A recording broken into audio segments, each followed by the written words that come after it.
यार first semester में physics में तो इतने बुरे मार्क्स आए थे, अब क्या करूं। यार सेमेस्टर 2 कुछ तो करना पड़ेगा। हाँ, आइडिया।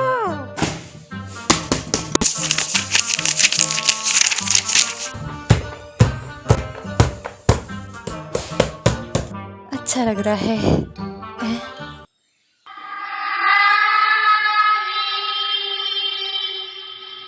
नहीं छोड़ने वाली फिजिक्स आपका पीछा। So this is going to be my last month strategy for physics. जहाँ पहले आपके आते थे इतने कम नंबर फिजिक्स में, वहीं अब आएंगे आपके 40 on 40 in semester 2। So tension not. Let me show you these amazing books from EduCart for ICSE 10th. This is available in two volumes, Volume 1 and Volume 2, which covers all the subjects. This is the only book that is based on semester 2 examination, that is objective plus subjective. From the index you can see that they have provided all chapter notes with important points and summarized each and every concept perfectly. I am genuinely amazed by the features of this book. You can see the important points and everything is summarized. Then, objective type and subjective type questions are provided with answers. You can see the marking scheme is given and they have clearly stated what examiners say and what answers they need. At the end of the book, you will get sample papers of different subjects with solutions and they are entirely based on the board pattern. Ace your board examination and buy EduCart books. Link is in the description box. Buy them now. We'll be starting up with sound. So we all know that in the chapter sound, we are going to get only the B part and the C part section, right? अब देखो क्या है, B part में आपका natural vibration है, डैम्प vibration है and force vibration है। अब इन तीनों के बीच में जो भी डिफरेंस होता है वो आपको लर्न कर लेना है अच्छे से, राइट? उसके बाद सबसे इंपॉर्टेंट क्वेश्चंस जो आएंगे वो होंगे reasoning questions based on resonance, ठीक है? तो रेजोनेंस में भी आएगा। एक और इम्पॉर्टेंट चीज़ है कि लाउडनेस किस में डिपेंड करती है। Loudness depends on amplitude, pitch depends on frequency and quality of the sound depends on the waveform. ठीक है? One more thing is also important over here, factors affecting the loudness of sound.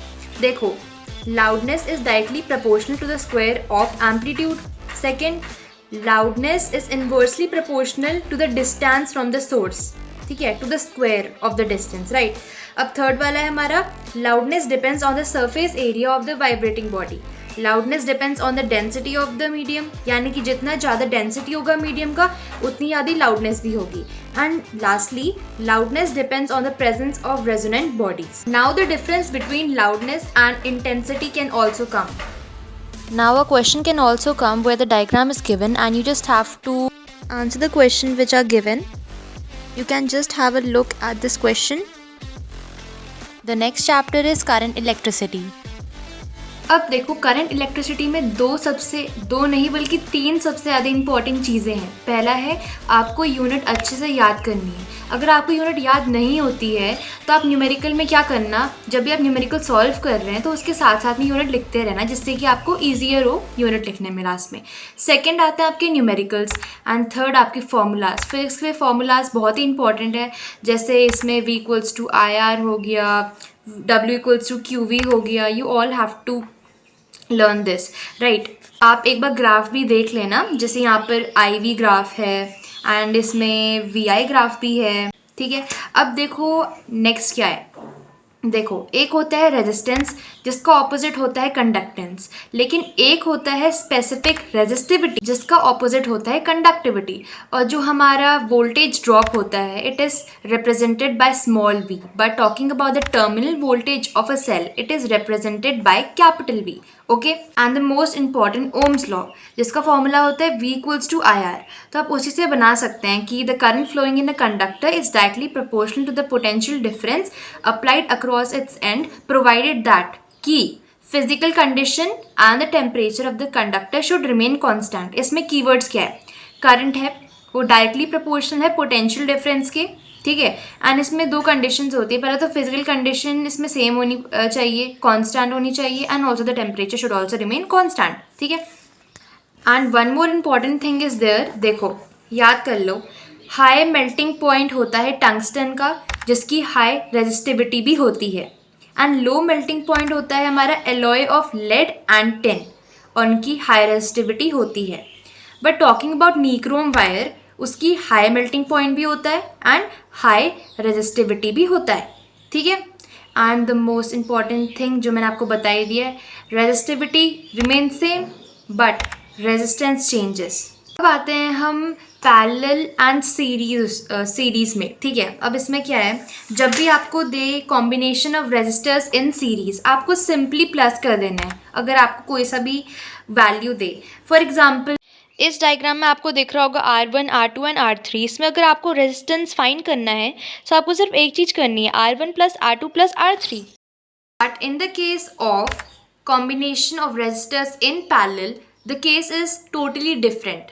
जैसे आप इस diagram को refer करिए तो इसमें आपको क्या दिखेगा, that R1, R2 and R3 are in parallel, ठीक है। तो आपका एक ही फॉर्मूला लगेगा, 1/R1 plus 1/R2 plus 1/R3 and that's all. But कोई कोई डायग्राम होते हैं जहाँ पर सीरीज एंड पैरेलल दोनों होते हैं। उस डायग्राम में आपको क्या करना है, सबसे पहले आप पैरेलल का जो है, ये देखो ये दिख रहा है आपको, ये वन है, 1 ओम है, ये भी 1 ओम है। तो आपको कौन सा फॉर्मूला लगाना है, 1/R1 प्लस 1/R2 एंड आपको सीरीज, तब देखो आपको मिल गया, आंसर मिल गया इसका। तो उसके बाद आपको सीरीज के साथ प्लस कर देना है सिंपल तरीके से। बहुत इंपॉर्टेंट चीज़ है and that is units. Okay देखो, 1 watt hour is equal to 3600 joules, ठीक है। And 1 kilowatt hour is equal to 3.6 into 10 raised to the power 6 joule and 1 horsepower is equal to 746 watt। And आपको एक last चीज़ याद कर लेनी है, H is directly proportional to I square RT। H इसमें क्या है, द अमाउंट ऑफ करंट या फिर एनर्जी भी आप बोल सकते हो, ठीक है। एंड I हो गया हमारा current I and resistance R हो गया कैपिटल वाला R एंड जो हमारा T है वो टाइम है, ठीक है। The next is house hold circuits. अब देखो हाउस होल्ड सर्किट्स में क्या है, आपको मैं बहुत इंपॉर्टेंट पॉइंट बताने जा रही हूँ, वो नोट कर लो कहीं, ठीक है। Main switch is the ELCB। ELCB की फुल फॉर्म होती है earth leakage circuit breaker and उसमें यूज़ होती है live as well as neutral wire, ठीक है। अब मेन फ्यूज़ के बारे में बात की जाए तो वो होता है MCB। MCB we all know the full form of MCB, it is miniature circuit breaker and उसमें लाइव वायर यूज़ होती है। ओके नाउ देखो, एक तरफ से स्विच है उसमें भी हम लाइव वायर यूज़ ही करते हैं, ठीक है। मेटालिक केस ऑफ अप्लायंस में अर्थ वायर यूज़ होती है, ठीक है। एक बार आप रिंग सिस्टम को भी देख लेना, इट इज़ ऑल्सो इम्पॉर्टेंट तो सब कुछ है फिजिक्स में, but you have to just see what is important. Yes, एक अच्छी बात इस चैप्टर के बारे में ये है कि इस चैप्टर में सारे की सारी थ्योरी है, मुश्किल से कोई न्यूमेरिकल्स हैं इसमें। And one more thing I wanted to tell you is that, आपने देखा होगा पेज नंबर 225 पे 3 पिन प्लग है, उसमें सबसे सेंटर एंड सबसे थिकर वाली है हमारी अर्थ वायर एंड उसमें हमारे लेफ्ट साइड में लाइव वायर है, but on the right side is the neutral wire. But आपको तो पता है अगर हम स्विच सॉकेट की बात की है, सॉकेट उसका ऑपोजिट हो जाएगा, अर्थ वायर बीच में रहेगी, but talking about the left side it will be the neutral wire, but talking about the right side it will be the live wire. और यहीं पर आपका चैप्टर खत्म हो जाता है। बहुत आसान चैप्टर है ये, बहुत ही आसान है, मैं क्या ही बोलूँ इसके। इलेक्ट्रोमैग्नेटिज्म। अब देखो चैप्टर इलेक्ट्रोमैग्नेटिज्म भी बहुत ही ज़्यादा सिंपल है। अब देखो इस बार क्या है, तुम खुद सोचो, सेमेस्टर 1 में ज़्यादा न्यूमेरिकल्स थे but this time only 2 chapter consist of the numericals, right. अब देखो इलेक्ट्रोमैग्नेटिज्म में आपको क्या याद करने की ज़रूरत है, पहला राइट हैंड थंब रूल, दूसरा Fleming's left hand rule and the third one is the Fleming's right hand rule. And also आपको याद करना पड़ेगा difference between electromagnet and a permanent magnet. बहुत सिंपल है, खुद के वर्ड्स में लिख सकते हो ऑफ कोर्स आप। एंड जो ये use of electromagnet in an electric bell, आपको एकदम याद नहीं करना है इसको, इसका डायग्राम भी याद नहीं करना, जस्ट लर्न द कॉन्सेप्ट। आपके मतलब डायग्राम बेस्ड क्वेश्चन में पूछ सकते हैं कि किसका डायग्राम है, तो ये क्या आइडेंटिफाई करने के लिए एंड इसमें क्या चीज़ यूज़ होती है, that can be asked, right. अब अगर आपको पता नहीं है कि हमारा राइट हैंड थंब रूल क्या बताता है, देखो right hand thumb rule tells us about the direction of the magnetic field, ठीक है। Fleming's left hand rule tells us about the direction of force, but talking about Lenz's law and Fleming's right hand rule, it tells us about the direction of induced EMF, okay। अब देखो जो हमारा Fleming's left hand rule होता है उसमें क्या होता है, सेंट्रल फिंगर जो होती है हमारी वो डायरेक्शन ऑफ करंट बताती है, four finger direction of magnetic field बताती है, thumb indicates the motion of conductor. अब देखो लेंस लॉ क्या बताता है, डायरेक्शन ऑफ इंड्यूस, उसमें क्या होता है देखो, what is Lenz law, direction of induced EMF is such that it opposes the cause which produces it. ये याद कर लो वही लाइन, ठीक है। फ्लेमिंग्स राइट हैंड रूल जिसमें थंब होता है हमारा motion of the conductor, four finger is the direction of magnetic field and central finger is the direction of induce current. अब देखो सेक्शन जो हमारा सेक्शन सी है इलेक्ट्रोमैग्नेटिज्म का, उसमें देखो रिड्यूस सिलेबस में क्या दे रखा है उन्होंने, Faraday's laws of electromagnetic induction नहीं दे रखा है जहाँ तक मुझे पता है, मतलब मैं श्योर नहीं हूँ लेकिन जहाँ तक मुझे पता है I think it has not been given, लेकिन जहाँ तक मुझे पता है इट इज़ कमिंग। सो इसमें देखो इसके दो रूल्स होते हैं, whenever there is a change in the magnetic flux link with the coil and EMF is induced, ठीक है। सेकेंड ये है कि the magnitude of EMF induce is directly proportional to the rate of change of magnetic flux link with the coil. तो ये आप याद कर लो क्योंकि हमारे भी प्री बोर्ड हुए थे तो उसमें एक क्वेश्चन आ रखा था, ठीक है। एंड अगर आपको कोई सी भी कन्फ्यूजन है related to the syllabus, reduce syllabus, तो आप गूगल में चेक कर लो, reduce syllabus is there and उसमें सिर्फ वही लिखा है जो आ रहा है एंड जो नहीं लिखा है वो कट है। नाउ कमिंग टूवर्ड्स कैलोरीमेट्री, जो बहुत सिंपल चैप्टर है। अब देखो कैलोरीमेट्री का जो पार्ट ए है उसमें हमें पढ़ाया गया है heat capacity and specific heat capacity के बारे में। हीट कैपेसिटी रिप्रेजेंट होता है कैपिटल सी डैश से, लेकिन जो हमारा स्पेसिफिक हीट कैपेसिटी होता है वो स्मॉल सी से रिप्रेजेंट होता है और उसमें डैश भी नहीं होता है। अब देखो मैं आपको ये पेज क्यों दिखा रही हूँ, इसमें आपका दिखा रखा है formula of heat capacity that is Q upon change in temperature, and अगर आपसे कभी भी पूछा जाए यूनिट तो आप लिख देना जूल पर केल्विन, ओके। एंड ये वाला हमारा स्पेसिफिक हीट कैपेसिटी है, formula is c equals to c dash by mass of the body. And इसमें पूछ सकते हैं कि what is the specific heat capacity of the substance, तो आपको लिखना है it is the amount of heat energy required to raise the temperature of unit mass of that substance through 1 degree Celsius और 1 केल्विन। एंड ऑल्सो जो इसकी unit होती है यहाँ देख सकते हैं it is joule per KG per kelvin, क्योंकि इसमें मास भी यूज़ होता है दैट्स वाई इसमें केजी भी हमारा यूज़ हो रहा है यूनिट में। अब ये जो आपको दिख रहा है ये लाइन हाईलाइटेड इन, ये देखो जो हाईलाइट हो रखा है, water has an unusually high specific heat capacity of 4200 joule per KG per kelvin. तो ये भी पूछ सकते हैं कि वाटर के पास कितनी ज़्यादा स्पेसिफिक हीट कैपेसिटी होती है। अब ये हमारा principle of method of mixture है, यानी कि प्रिंसिपल ऑफ कैलोरीमेट्री। एंड इसमें एक की पॉइंट है, इन एन आइसोलेटेड सिस्टम भी लिखना पड़ता है, write it else no marks, ठीक है। इसका अब क्या प्रिंसिपल होता है, heat energy loss by the hot body is equal to heat energy gain by the cold body. And ये हमारा जो डिवाइस दिख रहा है आपको इट इज़ कैलोरीमीटर, एंड आपसे पूछ सकते हैं किससे बना रहता है, so it is made of copper, right. अब आपको जो ये रीजनिंग क्वेश्चन दिख रहे हैं सारे के सारे, देखिए जितने भी दिख रहे हैं आपको इसमें सिर्फ एक चीज़ याद रखनी है एंड आपको सिर्फ एक ही चीज़ लिखनी है। अगर आपसे कोई भी क्वेश्चन पूछ लेंगे जस्ट आपको एक रीज़न लिखना है कि जो हमारा वाटर होता है उसकी बहुत हाई स्पेसिफिक हीट कैपेसिटी होती है, that is 4200 joule per KG per kelvin, and that is why वो ईजिली हीट लेने पे अपना टेम्परेचर राइज नहीं करता है, okay. Now coming towards the B part. अब ये जो ग्राफ दिख रहे हैं इनको नेगलेक्ट मत करना क्योंकि बहुत इंपॉर्टेंट है। अब देखो पेपर में क्या आ सकता है, आपको ये डायग्राम दे सकता है एंड पूछ सकते हैं कि इसमें क्या हो रहा है, ठीक है। अब जैसे हमारा था specific heat and heat capacity, तो वैसे ही हमारा latent heat and specific latent heat है। जो हमारा सिंपल लेटेंट हीट होता है उसका सिर्फ जूल होता है unit, but talking about specific latent heat its unit is joule per KG, okay. अब जैसे हमारा वाटर का स्पेसिफिक हीट कैपेसिटी से रिलेटेड रीजनिंग क्वेश्चंस थे, तो वैसे ही यहाँ पर आइस की जो स्पेसिफिक लेटेंट हीट है वो बहुत हाई होती है एंड इसलिए इन्होंने यहाँ दे रखे हैं बहुत सारे रीजनिंग क्वेश्चन। अब आपको इसके हिसाब से लिखना पड़ेगा, जैसे snow and mountain does not melt all at once. Reason क्या है, आइस के पास होती है हाई स्पेसिफिक हीट कैपेसिटी, यानी कि 3,36,000 जूल पर केजी, इसको भी मेंशन कर देना, ठीक है। एंड नेक्स्ट हो गया जैसे in cold countries water in lakes and ponds does not freeze all at once. Reason आप वही लिखेंगे कि स्पेसिफिक लेटेंट हीट है जो हमारी फ्यूजन ऑफ आइस की वो 336 जूल पर ग्राम है एंड ये बहुत सफिशिएंटली हाई है। अब देखो ये ज़्यादा क्वेश्चन इंपॉर्टेंट लग रहा है मुझे। इसमें बोल रखा है drinks get cool more quickly by adding pieces of ice than the ice cold water at 0 degree Celsius. अब देखो क्या है, आप कभी कोल्ड ड्रिंक पीते हो तो आप आइस क्यों डालते हो, आप एकदम चिल वाटर क्यों नहीं डालते हो? रीज़न क्या है, जो आइस होता है उसको चाहिए रहती है 336 joule of heat energy. Of course वो ड्रिंक से ही लेगा, तो इससे क्या होता है, जब वो ड्रिंक से लेता है 336 जूल ऑफ हीट एनर्जी तो ड्रिंक ठंडी हो जाती है एंड आइस एब्जॉर्ब कर लेता है वो हीट को। सो दैट इज़ वाई हम प्रेफर करते हैं आइस को। अब मैं आपको छोटा सा न्यूमेरिकल का एग्जाम्पल दे रही हूँ। कैलोरीमेट्री में न्यूमेरिकल्स हैं एंड आपको करने भी होंगे।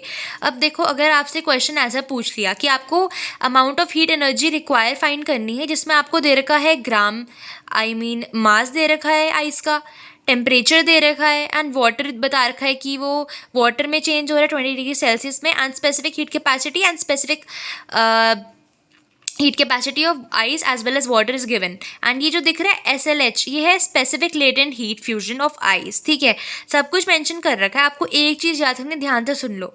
देखो जब भी whenever there is a change in temperature तब हम यूज़ करेंगे Q equals to MC delta T formula.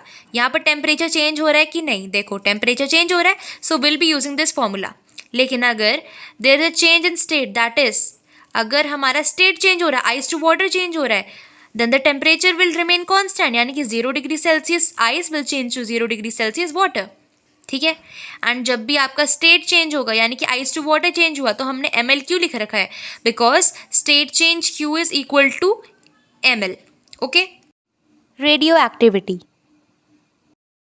Like radioactivity is a very easy chapter as compared to calorimetry. Calorimetry में बहुत सारे न्यूमेरिकल्स है, that is why it is hard for us. अब किसी किसी के लिए easy होगा, ऐसा भी हो सकता है। ठीक है, बट देखो रेडियो एक्टिविटी में all you need to know is atomic number and mass number. Atomic number is equal to the number of electrons, that is equal to the number of protons. But talking about the mass number, it is equal to the sum of the number of protons and the neutrons, that is protons और neutrons को हम nucleons बुलाते हैं। ठीक है, and atomic number is represented by Z and mass number is represented by A। ठीक है, अब देखो आपको थोड़ी सी कन्फ्यूजन हो सकती है किस चीज़ में, आपको बताती हूँ। So I made some notes of radioactivity जो कि बहुत इंपॉर्टेंट लगते हैं मुझे, so I will be telling you it from here only. देखो आइसोटोप्स होते हैं same element having same atomic number but different mass number. Different mass number का मतलब क्या हो गया, of course different number of nucleons, that is protons and neutrons। अब chemical properties की सेम क्यों होती है आइसोटोप की, क्योंकि सेम एटॉमिक नंबर होता है, सेम नंबर ऑफ इलेक्ट्रॉन्स होते हैं and the chemical property depend on the number of the electrons and the atomic number, therefore the chemical properties are same. अब एग्जाम्पल हो गया हमारा जो भी आइसोटोप्स ऑफ हाइड्रोजन है, प्रोटियम, ड्यूटीरियम, ट्रीटियम, कार्बन का भी हो गया, Cl का भी हो गया। And one more important thing in the chapter is that tin, which is represented by Sn, that is the symbol is Sn, has the largest number of isotopes, number equals to 10। stable isotopes क्या होते हैं, इसमें neutrons equal to number of protons होता है। Unstable या फिर radio active isotope उन्हें कहते हैं जिनमें प्रोटॉन नंबर छोटा होता है न्यूट्रॉन्स, यानी कि न्यूट्रॉन्स का ज़्यादा नंबर होता है। Example uranium and carbon.